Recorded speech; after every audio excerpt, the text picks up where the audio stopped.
Ayo, what's up? Welcome back din sa ating channel dito sa Maltz TV. Alright, so tayo nagbabalik muli mga kababayan. At ngayon ay meron tayong pag-uusapan dahil ito pong spokesperson mga kababayan ng House of Representatives na si Attorney Princess Abante ay may malaki pong pasabog mga kababayan, no? Yan ang ating alamin at pag-uusapan dahil sabi nga po niya mga kababayan, eto daw pong mga kakampi di umano ni VP Sara ay mga bayaran. Okay, so yan ang ating alamin at pag-uusapan ngayon. Pero syempre bago ang lahat, please don't forget to subscribe, like, share at comment dyan sa comment section. Shoutouts muna tayo sa mga bago natin subscribers dyan. Maraming salamat po sa inyo. At kung kayo ay hindi pa po nakasubscribe, pa-click na rin po ang subscribe button dyan sa ibaba. At pakilike na rin po ang ating video mga babayan dahil tayo ay magti 300,000 subscribers na. Okay, so yan. Okay, so wag na natin patagalin to mga babayan at ating alamin. Ano nga ba itong mga sinabi ni Representative, House of Representatives spokesperson Attorney Princess Abante. Mga babayan, binanatan niya talaga dito, Etong si VP Sara Duterte. Okay, so alamin natin to. Let's go. Meron po kasing mga bagong aligasyon si Vice President Sara Duterte na hindi daw binasa umano ng 215 na kongresista o mahigit 1/3 yung impeachment case laban sa kanya bago po pirmahan. At may mga aligasyon din po na may kapalit itong budget bawat pirma. Nung sila ay pumirma at sumumpa, kasama dito yung pagsasabi na sila ay binasa nila at naintindihan nila at pinapatunayan nila na sila isang ayon para ituloy ang impeachment laban kay Vice President Sara at i-transmit ito sa Senado. Oo, kasi 'di ba mga babaeng, kahit ikaw kung may papipirmahan sa iyo, hindi mo babasahin? 'Di ba? Siyempre babasahin mo rin kahit paano papasadahan mo yung dokumento na ipinasa sa iyo at pinapipirmahan sa iyo. Ba mamaya ikaw na yung ikukulong. Mamaya ikaw na yung ipapa-impeach. Magulat na lang siya pala yung ipapa-impeach mga babae. Diba?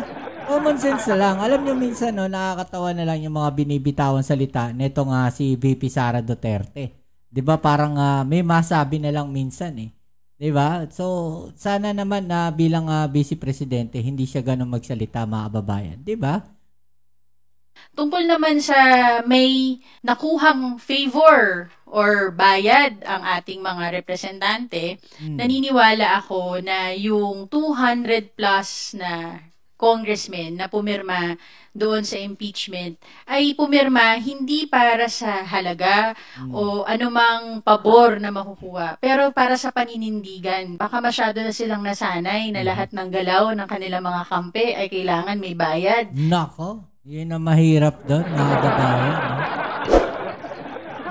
Narinig niyo yung sinabi, baka nasanay na sila na lahat na lang ng galaw ng mga kakampi, yung mga nandoon sa kabilang parlor o PDP laban ba? Yung kanyang sinasabi dito, mga babayan. Parang lumalabas, mga bayaran sila, gano'n. Binayaran. Yung bawat galaw ng mga kakampi ni VP Sara, di umano, parang bayad, mga babayan. Ang pangit naman nun. Diba? Ang pinagseservisyohan mo bilang senador, ang nagboto sa'yo, ang naghalal sa'yo, dyan sa posisyon na yan ay taong bayan. Diba? Yun yung lagi nating sinasabi. Hindi kayo para magserbisyo, para sa iisang tao. Magserbisyo kayo sa sambayan ng Pilipino. Diba? Gawin ninyo yung trabaho ninyo bilang senador, gumawa kayo ng batas, para sa ikabubuti ng bansa natin. Para sa ikagaganda ng buhay ng mga kababayan natin, ng mga Pilipino. Diba? Ng taong bayan. Kasi yun yung naghalal sa inyo eh. Hindi kayo para pumanig lang sa iisang tao. Dahil nagkakabayaran daw di umano. Parang ganun ba? Tuloy natin.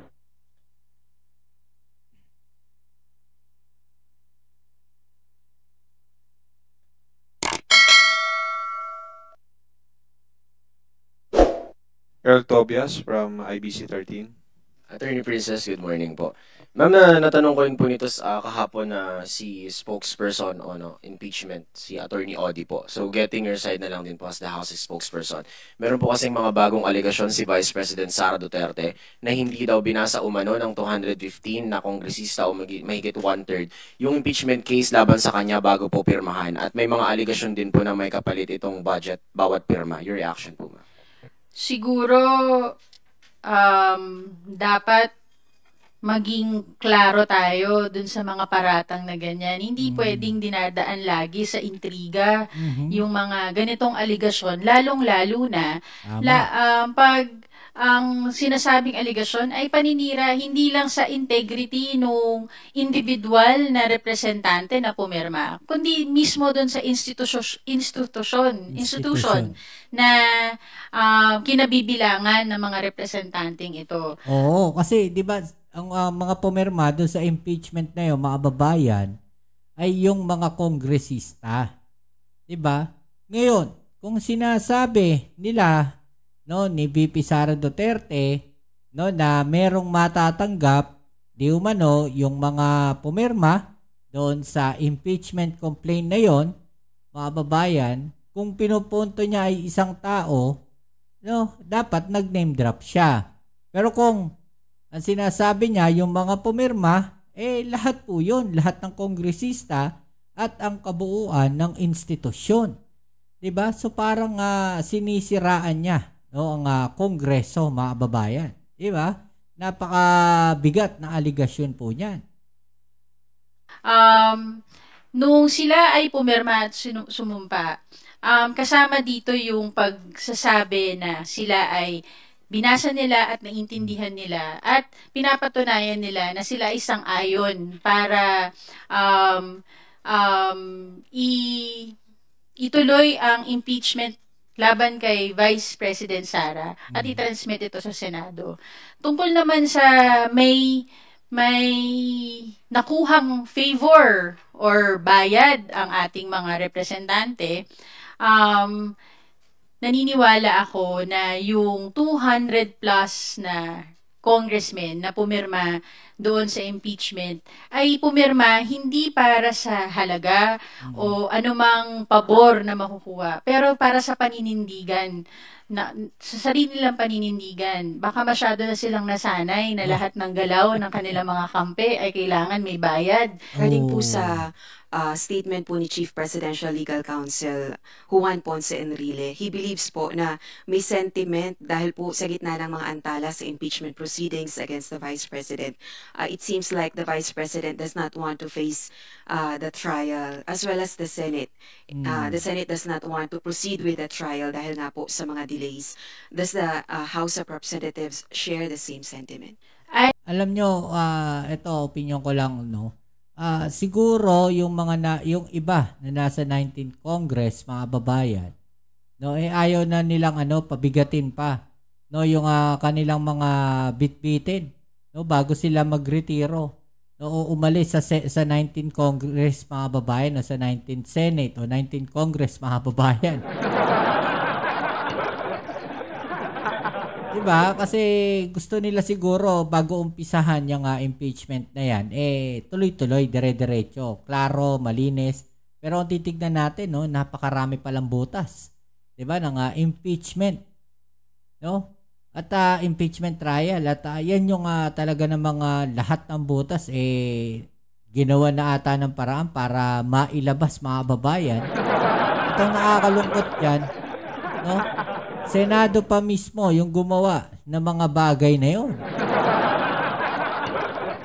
Diba? So, hindi mo maiaalis talaga sa isipan ng mga tao na itong Senado kumakampi kay VP Sara Duterte kahit pasabihin naman natin na itinuloy nila yung impeachment. Diba? Yun po yun nakikita ng sambayan ng Pilipino. Diba? Well, honestly, wala pa ako opinion dyan. Ang sinishare ko lang sa inyo, yung mga sinasabi o sentiments ng ating mga kababayan. Diba? Kasi ako nag-aantay lang talaga kung ano yung totoong mangyayari dyan. Kung ano yung talagang strategy na kanilang ginagawa. Diba? Mahirap na. Baka mapasok tayo dyan. Okay? Pero, no, ang sabi ng ating mga kababayan, yun kanilang nakikita. Parang nga nagiging bias o mas pumapabor pa itong Senado, no, dito kay VP Sara Duterte. At sa lahat nga po ng ginagawa ng Senado ngayon, mga kababayan, tila papabor talaga lahat, no, kay VP Sara at baka ma-acquit pa po siya. Okay? I have high respects for the former Senator Juan Ponce Enrile and current Presidential Legal Counsel, who incidentally is also my former boss and mentor when I was practicing lawyer at Ponce Enrile, Reyes and Manalastas Law Offices. I respect his opinion. These are individual opinions of people sa ngayon. We will focus on our role in the impeachment process. As much as we want impartiality from senator judges, we would also want to exercise impartiality in prosecuting and conducting our role in the impeachment trial. So, ang role ng impeachment prosecution panel is to prosecute according to the pieces of evidence that we can present. We are ready to present. And if allowed, and if the trial will proceed, we will be presenting before the court. Pero ma'am, are you still expecting further delays?